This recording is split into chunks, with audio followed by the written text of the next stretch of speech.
I was cleaning out our attic to surprise my husband with a home office when I found an old USB drive hidden in a dusty box. Plugged in, it revealed a video of him and my mom dancing closely at a cabin I'd never seen. Her whispering were perfect together. My world stopped. That video exposed a secret affair between the two people I trusted most, and the truth would tear my life apart. Let me take you back to the very start, because this betrayal didn't hit like a storm. It was a slow, creeping shadow, spreading through my life long before I saw it. My name's Lauren, I'm 35, and I've been married to Noah for 9 years. Noah was my safe place, the man who made love feel real again after years of heartbreak. We met at a bookstore in Asheville, North Carolina, where he was browsing poetry, his fingers tracing the spines like they held secrets. He caught me staring, grinned, and asked if I had a favorite poet. I mumbled something about Mary Oliver, and he quoted a line so perfectly I melted. That was Noah, thoughtful, warm, the guy who'd leave me handwritten notes in my lunch bag, who'd spend Sundays restoring our old cabin, who'd promise we'd chase every sunset together. I thought he was my forever. My mom, Diane, was my rock, my best friend. At 60, she was a spark of light, funny, wise, always ready with a laugh or a hug that fixed the world. She'd raised me alone after my dad left when I was 8, working as a quill maker to keep us afloat while teaching me how to stitch or sing along to old folk songs. She was the one who helped me plan my wedding, who danced with Noah at the reception, who always said he was a gift. The idea of them betraying me? It was as impossible as the Blue Ridge Mountains crumbling. We lived in a cozy cabin on the outskirts of Asheville, with a wraparound porch and a garden I'd filled with lavender and wildflowers. Noah was a history teacher at a local high school, adored by his students for his storytelling and knack for making the past come alive. I ran a small bakery, Mountain Loaf, baking sourdough and pastries that drew locals and tourists alike. Mom lived 10 minutes away, in a quaint bungalow she'd decorated with her quilts, vintage lamps, and a backyard bursting with roses. She'd stop by the bakery weekly, bringing her latest quilt square to show off and charming my customers with tales of her book club or her attempts at growing heirloom tomatoes. Noah and Mom were close, too. He'd swing by her place to fix her squeaky porch swing or haul mulch for her garden, and she'd tease him about his terrible taste in baseball caps. I loved their bond. It made our family feel like a warm, unbreakable circle. But looking back, I see the circle cracking, so quiet I didn't hear it. It started about 2 years ago when Noah began staying late at school. He'd say he was grading essays, coaching the debate team, or planning a field trip to a Civil War site. He'd come home tired, his hugs distracted, his eyes somewhere else. I didn't question it. Teaching was demanding, and I was busy at the bakery, kneading dough and juggling orders until my arms ached. Around the same time, Mom started acting different. Our weekly sewing nights tapered off, then stopped.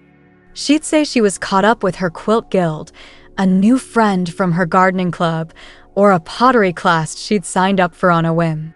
I'd tease her about this new friend, and she'd smile, too quick, saying it was just someone nice, then ask about my day. I thought she was embracing her freedom, maybe even dating. She'd been single since Dad, and I wanted her to be happy. The first red flag came a year ago at a family barbecue. Noah was quieter than usual, checking his phone every few minutes, his fingers tapping out replies. I caught him smiling at a text, his face soft, almost dreamy. I asked if it was work, flipping burgers, and he said it was just a colleague, tucking his phone away too fast. Mom was off, too, stepping away to take a call, her laughter floating back from the porch. I brushed it off, but a tiny seed of doubt took root, a whisper I couldn't ignore. The doubts grew over the months. Noah's phone started buzzing at odd hours late at night, early in the morning. He'd glance at it, type a reply, and set it face down, a habit he'd never had before. One evening, I woke up at 2 a.m. to find him in the kitchen, texting, his face lit by the screen, a small smile on his lips. I asked if everything was okay, rubbing sleep from my eyes, and he jumped, closing the app. He said it was just work and told me to go back to bed, but his tone was sharp, like I'd caught him. Mom was acting strange, too. She'd get calls during our rare lunches and step outside, coming back with excuses like a quilt client needing advice. I'd nod, but the seed sprouted, spreading unease. Let me rewind a bit, because to understand how much this hurt, you need to know who I was before the cracks, before the shadows took hold. I grew up in a small apartment in Asheville, just me and Mom, after Dad walked out with a suitcase and a note saying he couldn't stay. Mom was a whirlwind, sewing quilts by day, singing to Joan Baez at night, always finding a way to make me laugh despite the bills piling up. She'd sit with me at our rickety table, teaching me to thread a needle while telling stories about her college days, sneaking into folk concerts or hitchhiking to protests. She was my hero, the one who patched my heart after my first crush dumped me at 15, saying, "You're a light, Lauren. Never let anyone dim you." I believed her. I thought we'd always be a team. Noah came into my life when I was 26, after a string of bad relationships that left me jaded. I'd sworn off love, focusing on my baking, dreaming of opening a shop. Then I met him in that bookstore, his poetry quote cutting through my walls. He was different, patient, present, the kind of man who'd listen to my rants about burnt croissants and say, "You'll figure it out, and I'll eat the evidence." We got married 2 years later, in a meadow under the mountains, with Mom crying louder than anyone. I thought I'd found my home, my family, my future. Our life in Asheville was rich, layered, like one of Mom's quilts. We'd host potlucks on our porch, Noah grilling while I served peach cobbler, friends laughing into the night. Mom was always there, her stories stealing the show, her quilts draped over chairs like art. Noah and Mom had this easy rhythm, debating history versus art, swapping folk records, teaming up to tease me about my habit of losing my keys. I loved it. It felt like we were weaving something lasting, something beautiful. The changes came slowly, like fog rolling down the mountains. Noah's late nights started 2 years ago, around the time his school launched a new history curriculum that kept him busy. He'd come home smelling faintly of coffee, saying he'd been in the teacher's lounge, but his stories were thin, lacking the details he used to share. I was distracted, too. My bakery was booming, with lines out the door for my rye loaves, and I was training a new assistant, Mia, to handle the rush. Mom's distance started then, too. She'd always been my sounding board, the one I'd call to vent or celebrate, but her calls became shorter, her visits rushed. She'd show up with a new energy, a spark I hadn't seen in years, and I thought it was joy. I didn't know it was him. The barbecue wasn't the only warning. There was a moment last summer at Mom's birthday dinner. Noah gave her a small quilt frame, a thoughtful gift, but I noticed a look between them, a glance too long, too soft. Mom wore a new bracelet that night, silver with a tiny charm, and when I complimented it, she said it was just a trinket, but her eyes flicked to Noah. He shifted, staring at his plate. I pushed it aside, telling myself I was imagining things. But the seed was there, growing. The months that followed were a slow unraveling. Noah's trips became more frequent, conferences, he said, or research trips to historical sites in Virginia, Tennessee, even Georgia. Mom's absences lined up too neatly, quilt retreats, friend visits, vague plans she never detailed. I'd ask, and she'd smile, saying, "You know me, always chasing inspiration." I trusted her. I trusted him, but the splinters kept coming. A hotel keycard in Noah's wallet, from a place in Chattanooga we'd never stayed. I asked, and he said it was from a school trip, but his voice was tight. A new perfume on Mom, subtle but expensive, not her usual lavender. I complimented it, and she touched her neck, her smile faltering. She said it was a sample and moved on. I let it go, but the doubts stacked up. 3 months ago, my world started to wobble. The bakery hit a rough patch, a supplier raised prices, and I was scrambling to balance costs, baking late into the night. Noah was there, making tea, rubbing my shoulders, but his presence felt hollow, like he was going through the motions. Mom was supportive, too, bringing me scones and advice, but her visits were brief, her phone always buzzing. One night, I found Noah on the porch, staring at his phone, a soft smile on his face. I asked what he was reading, and he said it was just a meme, but he locked the screen too fast. I didn't push, but the splinter dug deeper. My assistant, Mia, noticed something was off. She's 25, sharp, with a knack for reading people. One morning, while we were shaping dough, she asked if everything was okay at home.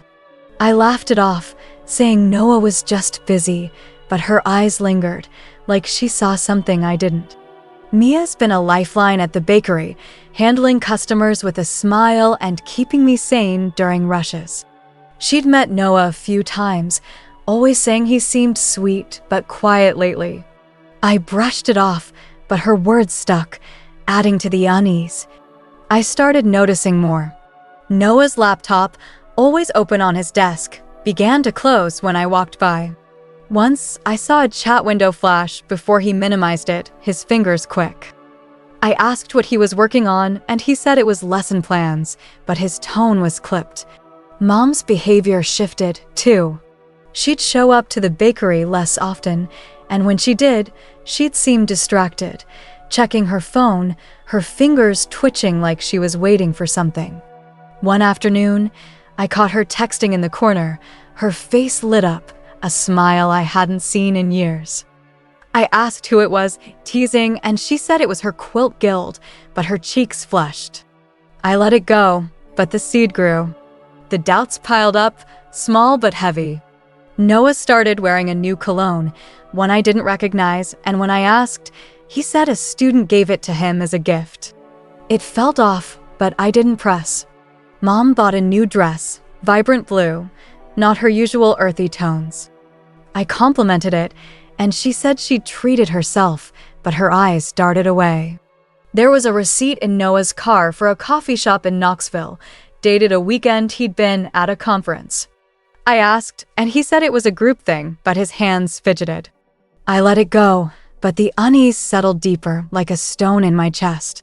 I tried to talk to Mia about it one evening after closing. We were wiping down counters, the bakery quiet, the smell of bread lingering. I told her Noah seemed distant, and she listened, her hands still on a rag. She asked if I'd noticed anything specific, and I mentioned the late nights, the phone, the trips.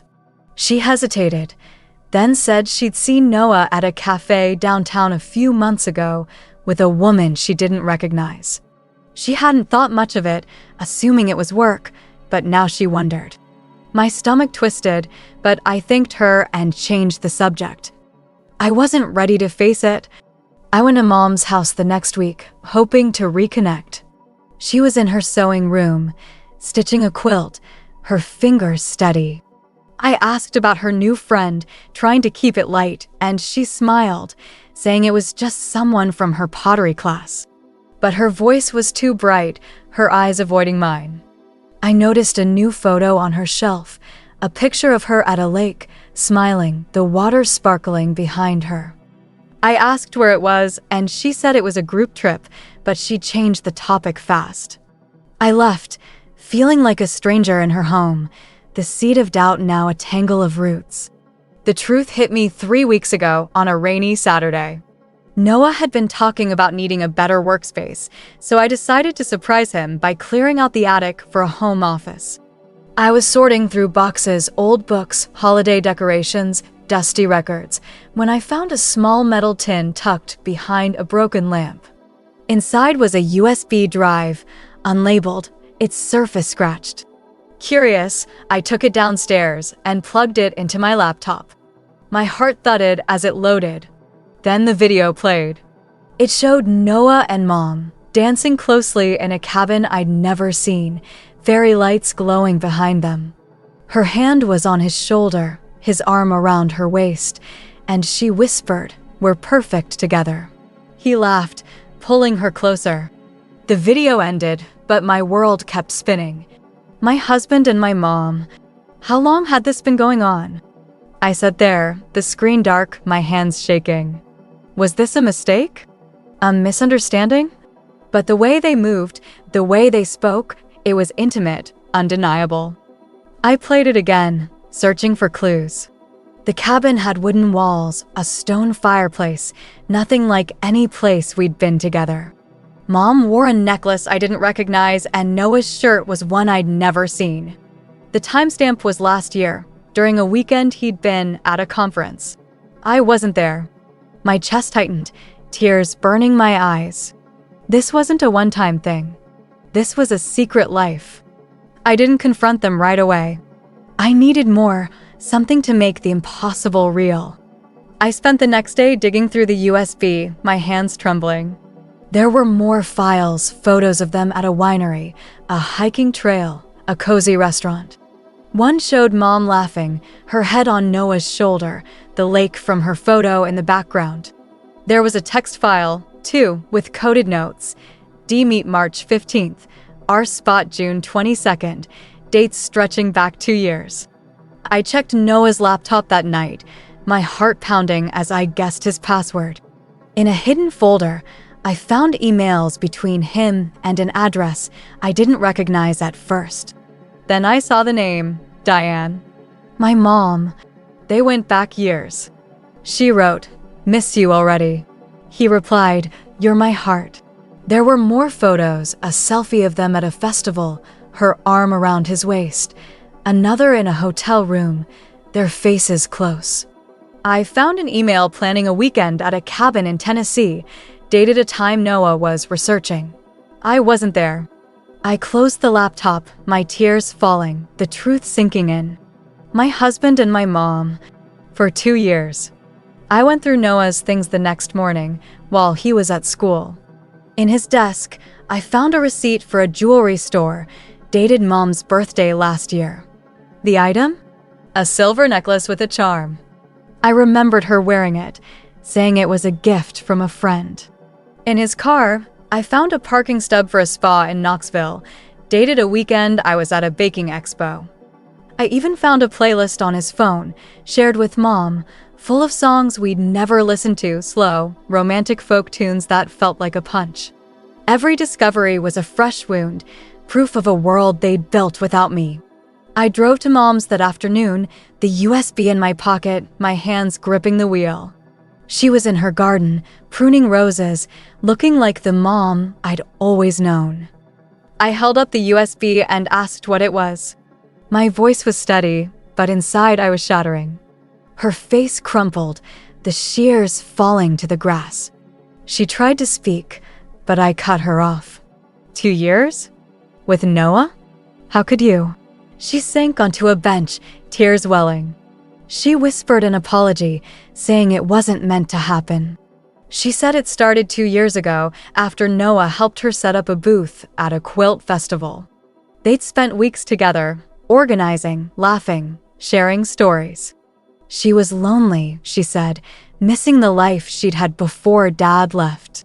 Noah was kind, attentive, and one night, over coffee, they kissed. It grew. Secret dinners, stolen weekends, a life I knew nothing about. She said she loved him, her voice breaking, and that was a knife to my heart. I left, her sobs echoing behind me, the USB burning in my hand. I haven't confronted Noah yet. I'm still processing, still hurting. The bakery keeps me grounded, kneading dough, serving customers, losing myself in the rhythm of flour and yeast. Mia's been a rock, sensing something's wrong but not pushing. I've started therapy, working with Dr. Ellis, a kind woman who's helping me navigate the wreckage. I'm angry, sad, lost all at once. I keep asking how I missed it. Was I too busy? Too trusting? Dr. Ellis says I'm not to blame, but it's hard to believe. I'm sharing this because I need to let it out, to make it real. If you've been betrayed like this, how did you face it? How did you keep going? I'm listening because I'm just trying to find my way through. I'm back because holding this pain inside is like carrying a stone in my chest, and I need to set it down, even just for a moment. If you haven't heard the first part, I found a video on an old USB drive that shattered my world. A video of my husband, Noah, and my mom, Diane, dancing together in a cabin. Her whispering, "We're perfect together." My name's Lauren, I'm 35, and I've been married to Noah for 9 years. He was my safe place, my forever, and Mom was my rock, my best friend. The idea of them betraying me was unthinkable, but that video, those photos, their secret notes, proved they'd been having an affair for 2 years. I confronted Mom, and her confession, her tears, her admission that she loved him, cut me deeper than I thought possible. Now, I'm standing on the edge of confronting Noah, and I don't know if I'm ready for what comes next. But I have to face it because the truth is out and there's no going back. The day after I left Mom's, I sat in our cabin, the USB drive on the kitchen table, staring at it like it could explain itself. The house felt wrong, every quilt on the couch, every mug in the sink felt like a lie. Noah was still at school, teaching his history classes, probably charming his students with stories about the Revolutionary War while I was falling apart. I hadn't slept, hadn't eaten, just kept replaying the video in my head, his arm around her, her voice so soft, so intimate. I wanted to scream, to throw something, but instead I just sat there, numb, waiting for him to come home. I tried to distract myself, heading to the bakery to open up. Mountain Loaf was my sanctuary, the place where flour and yeast made sense when nothing else did. Mia, my assistant, was already there, shaping sourdough, her hands steady. She took one look at me, my red eyes, my shaky hands, and asked if I was okay. I forced a smile, saying I was just tired, but she didn't buy it. Mia's 25, with a sharp intuition that cuts through nonsense. She'd been with me through the bakery's ups and downs, always there with a joke or a coffee when I needed it. I wanted to tell her, but the words stuck in my throat. How do you say your husband and your mom are in love? I mumbled something about needing to check inventory and hid in the back, counting bags of flour like they could hold me together. But the bakery wasn't the escape I needed. Customers came and went, their chatter a blur, and every time the door chimed, I flinched, half expecting Noah or Mom to walk in. I kept seeing Mom's face, crumpled on that garden bench, saying she loved him. I kept hearing her story, how it started at a quilt festival, how Noah's kindness filled a void, how one kiss became 2 years of lies. I wanted to hate her, but I missed her too, and that confusion was a knot I couldn't untie. I left early, letting Mia close up, and drove home, the USB burning a hole in my purse. Noah came home at 6, his keys jangling, his voice calling my name like nothing was wrong. I was in the living room, the USB plugged into my laptop, the video paused on his face. My heart pounded, but I kept my voice steady. "We need to talk," I said, turning the screen toward him. He froze, his bag slipping to the floor. "What's that?" he asked, but his eyes were already wide, like he knew. I hit play, and there they were, him and Mom, dancing, her whispering, "We're perfect together." The sound filled the room, and his face went pale. "Lauren, I can explain," he started, but I cut him off. 2 years, Noah. With my mom. How could you? My voice cracked, tears spilling, but I didn't look away. He sank onto the couch, head in his hands, like the weight of it was too much. He said it was a mistake, that it wasn't supposed to happen. He said it started when he helped Mom with her quilt booth, that they got close, that one night they had too much wine and crossed a line. He said he tried to end it, but every time he saw her, it started again. "I love you, Lauren," he said, his voice breaking. "I never wanted to hurt you." I laughed, bitter, because those words felt like ash. I asked if he loved her. He looked at me, his eyes wet, and said, "I don't know." That was worse than a yes, worse than anything, because it meant he wasn't even sure what I meant to him anymore. I told him to leave, to pack a bag and go. He begged to stay, to talk, but I couldn't look at him. He grabbed a duffel, stuffed it with clothes, and left for his colleague Ben's place, the door slamming like a gunshot. I sat there for hours, the video still paused, their faces frozen on the screen. I wanted to delete it, to erase them, but I couldn't.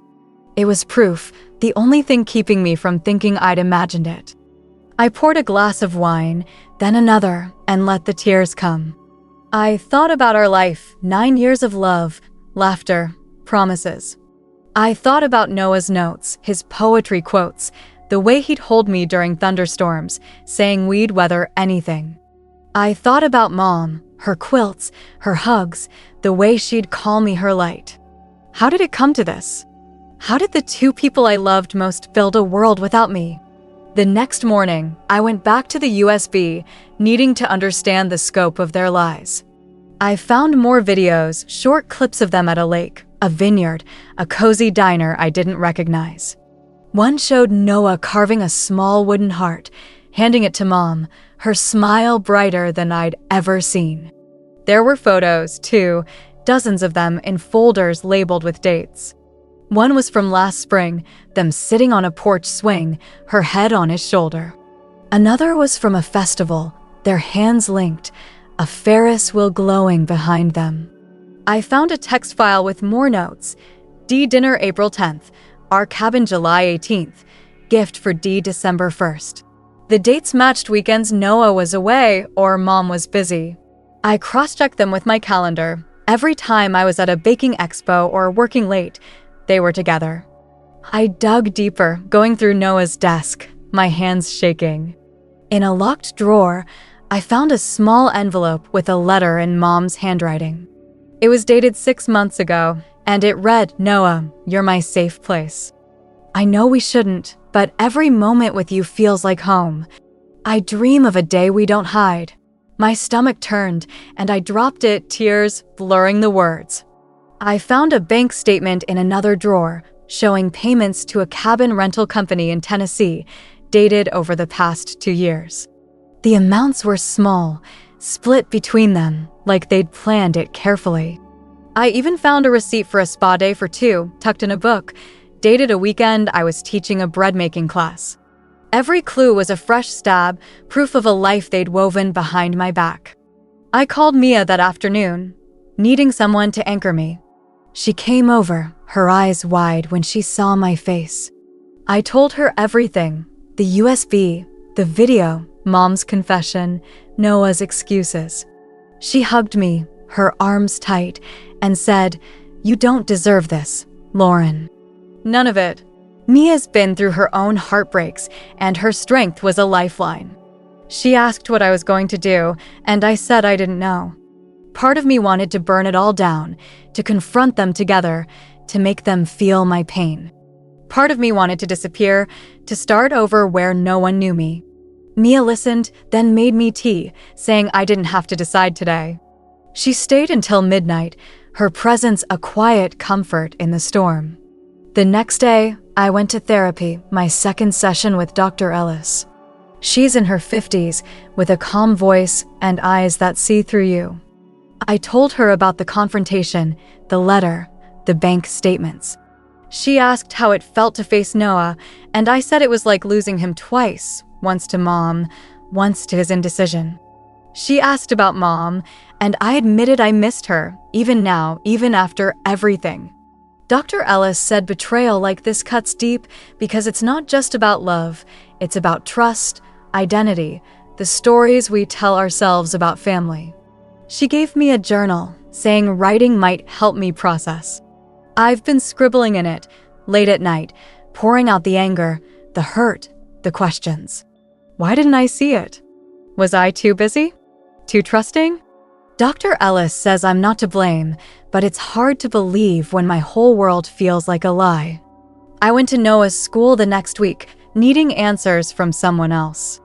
Ben, his colleague and friend, teaches science and has known Noah for years. I found him in the staff room, grading papers.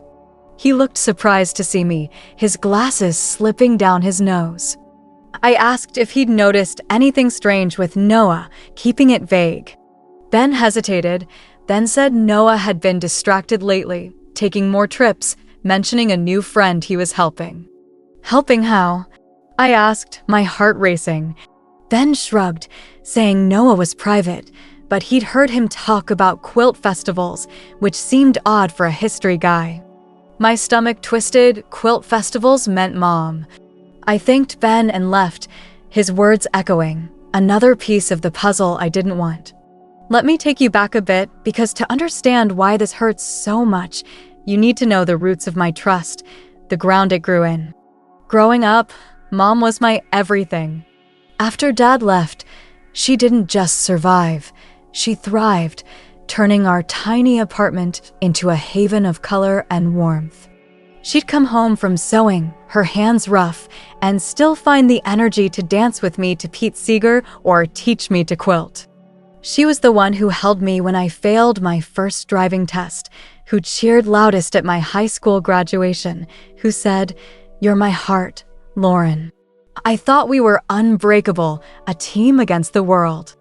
That's why her betrayal feels like losing the ground beneath me. Noah was the next chapter. I'd been burned before, boyfriends who ghosted, who cheated, who made me feel small. Noah was different. He saw me, from the way I'd hum while baking to the way I'd cry over a sad novel. He'd show up at the bakery with wildflowers just because, or spend hours helping me sand our cabin's floors. We built a life together, stitch by stitch, in that cabin with its creaky porch and starry nights. I thought we were crafting something eternal, like one of Mom's quilts, built to last. The first year of our marriage was magic. We'd stay up late, planning road trips to historical sites, dreaming of opening a bigger bakery, maybe having kids someday. Mom was part of it all, her laughter filling our home, her quilts warming our couch. She and Noah would spend hours debating poetry versus history, swapping folk records, teasing me about my terrible sense of direction. I thought their closeness was a gift, a sign we were doing family right. I didn't see the line blurring, the bond shifting into something I wasn't part of. The changes came slowly, like seasons you don't notice until the leaves are gone. 2 years ago, Noah started pulling away, not all at once, but in small ways. He'd skip our evening walks, saying he had to prep for a new curriculum. He'd stay up late in his office, the door half closed, his typing a soft rhythm I didn't question. I was busy, too. The bakery was growing, and I was training Mia, balancing orders, dreaming up new recipes. I didn't see the distance growing. Mom's distance started then, too. She'd show up to our sewing nights distracted, her phone buzzing, her smiles forced. Once, I caught her texting in the bakery, her cheeks flushed. I teased her about a new crush, and she flinched, saying it was just her quilt guild. I let it go, but the seed of doubt took root. The doubts piled up, small but heavy. Noah started wearing a new watch, one I didn't recognize, and when I asked, he said it was a gift from a student's parent. It felt off, but I didn't press. Mom bought a new coat, vibrant red, not her usual thrift store style. I complimented it, and she said she'd splurged, but her eyes darted away. There was a receipt in Noah's bag for a bed and breakfast in Virginia, dated a weekend he'd been researching. I asked, and he said it was a group thing, but his hands fidgeted. I let it go, but the unease settled deeper. 6 months ago, things got harder. The bakery's costs spiked, and I was stressed, working late, barely sleeping. Noah was there, making dinner, listening to my rants, but his presence felt hollow, like he was going through the motions. Mom was supportive, too, bringing me cookies and advice, but her visits were brief, her phone always buzzing. One night, I found Noah in his office, staring at his laptop, a soft smile on his face. I asked what he was reading, and he said it was just a history forum, but he closed the tab too fast. I didn't push, but the splinter dug deeper. The confrontation with Noah wasn't the end. It was a new beginning, a raw, jagged edge. I started looking at our life differently, seeing lies where I'd seen love. I found a photo in Noah's jacket, tucked in a pocket, a Polaroid of him and Mom at a lake, the same lake from the USB. On the back, in her handwriting, it said, "Our place." I found a shared calendar on his phone, hidden in an app, with dates marked D matching their trips. I even found a draft email from Noah to Mom, saying, "I can't stop thinking about you." Every discovery was a new wound, proof of a life they'd hidden from me. I went to Mom's again, needing more answers. She was in her sewing room, stitching a quilt, looking older, her eyes red. I showed her the letter, the one about him being her safe place. I asked why she didn't stop, why she chose him over me.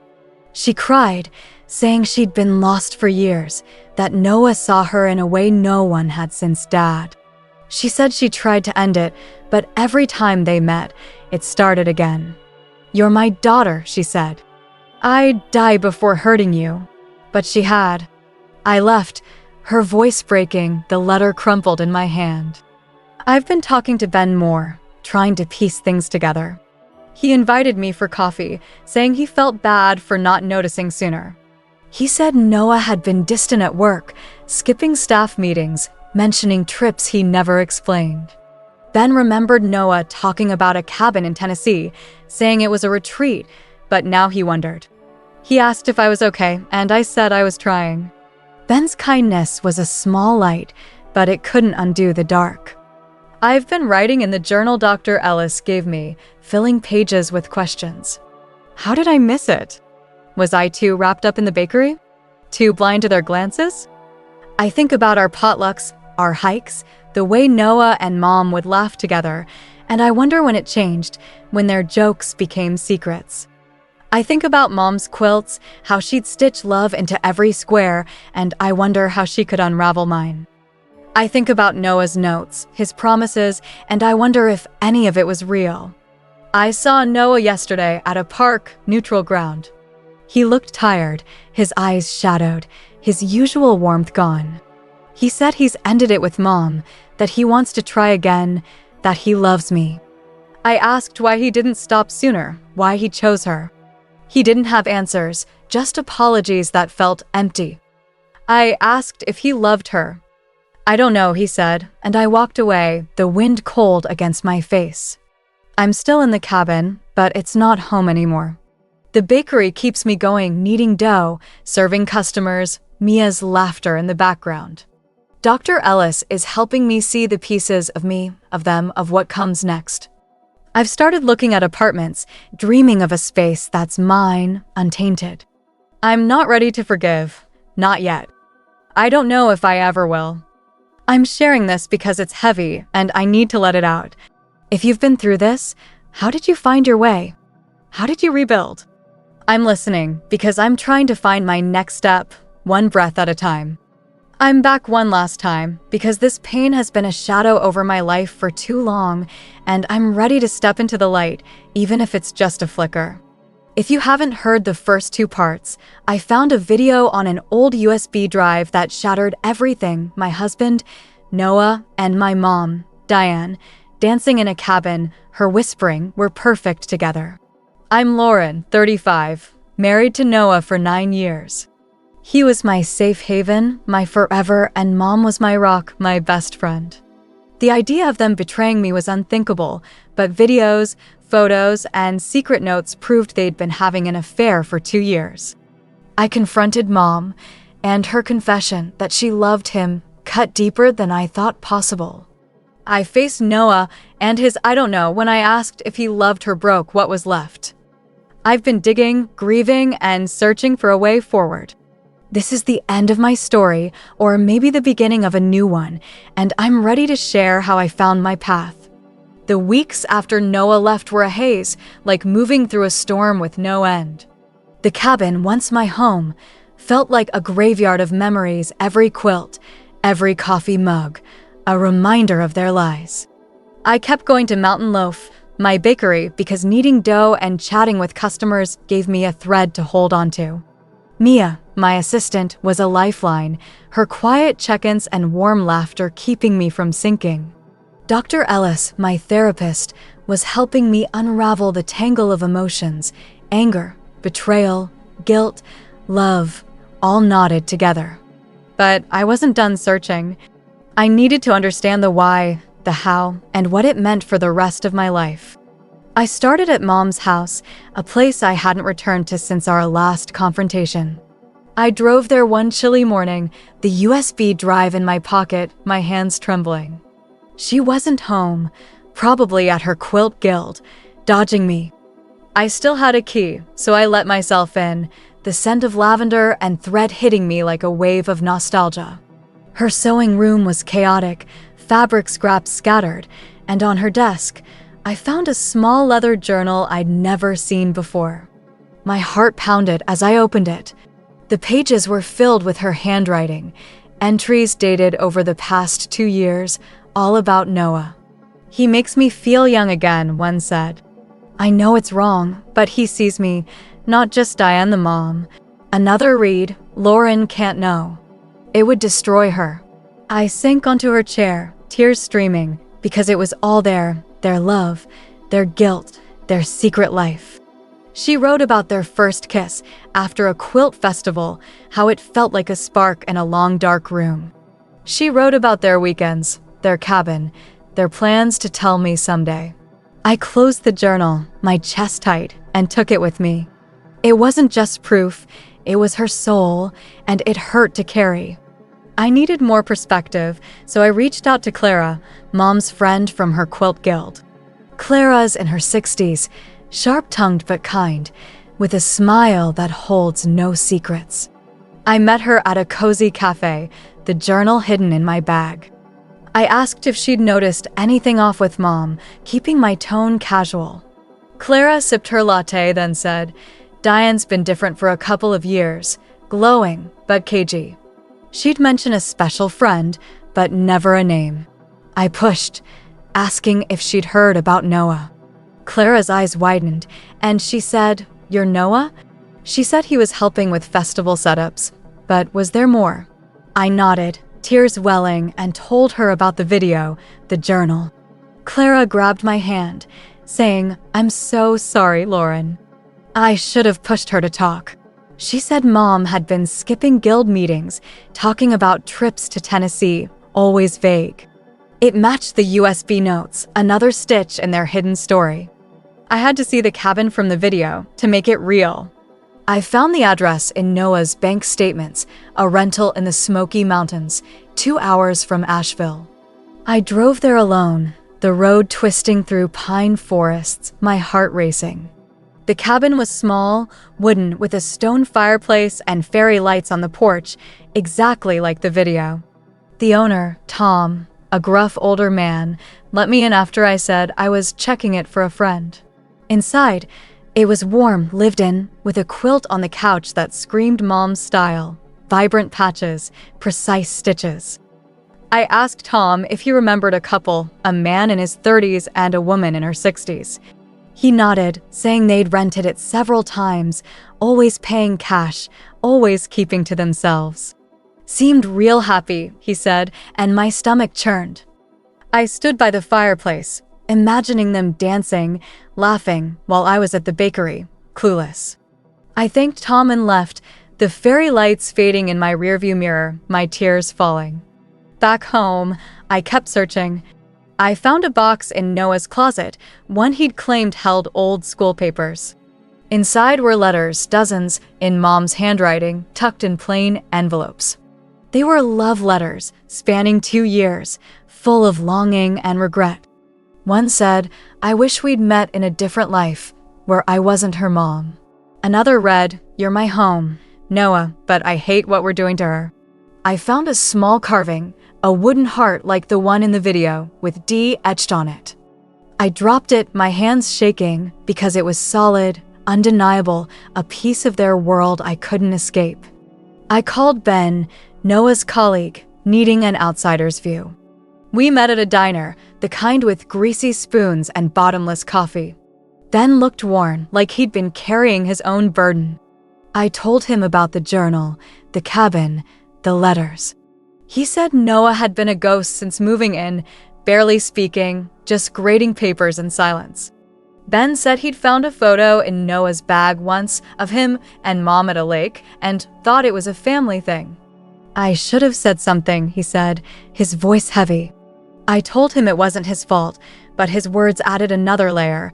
How many people saw hints and stayed quiet? Therapy with Dr. Ellis became my compass. In our sessions, I spilled everything, the journal, the cabin, the letters. She asked what I wanted, now that I knew the truth.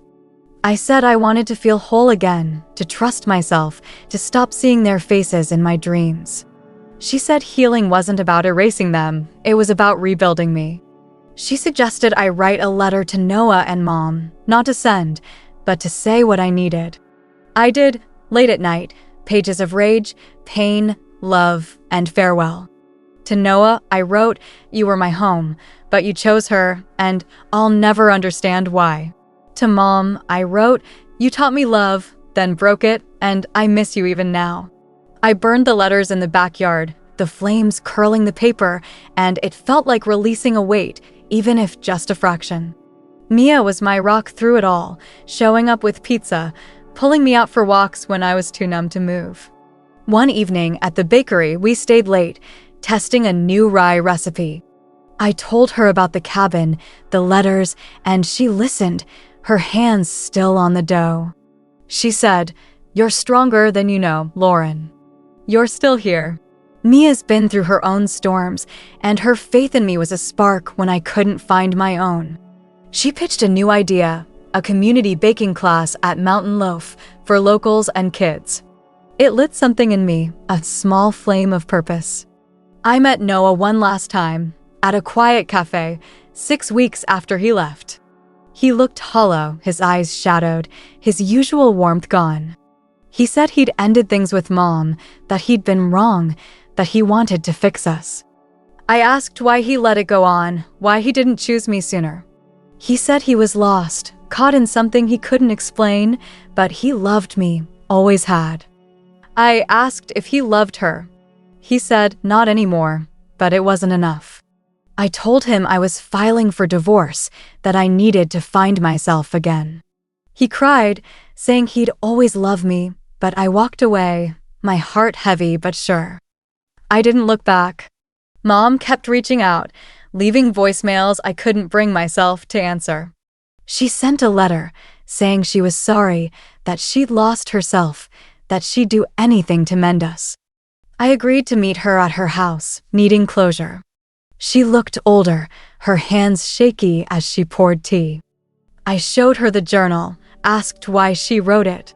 She said it was her way of holding on to him, of making sense of the guilt. I asked why she chose him over me. She cried, saying she never meant to, that she was lonely, that Noah felt like a second chance. "You're my daughter," she said. I'd give anything to take it back. I told her I needed time, maybe years, before I could see her again. I left, her sobs fading, but I felt lighter, like I'd reclaimed a piece of myself. I moved out of the cabin, renting a small apartment downtown with a balcony for herbs and a view of the Blue Ridge Mountains. It's mine, untouched by their shadows, a place to breathe. Mountain Loaf is thriving, the community class is a hit, kids giggling as they shape loaves. Mia's leading some, her energy contagious. Ben checks in, bringing coffee, his friendship a steady comfort. Dr. Ellis says I'm rebuilding, not just surviving, and I'm starting to believe her.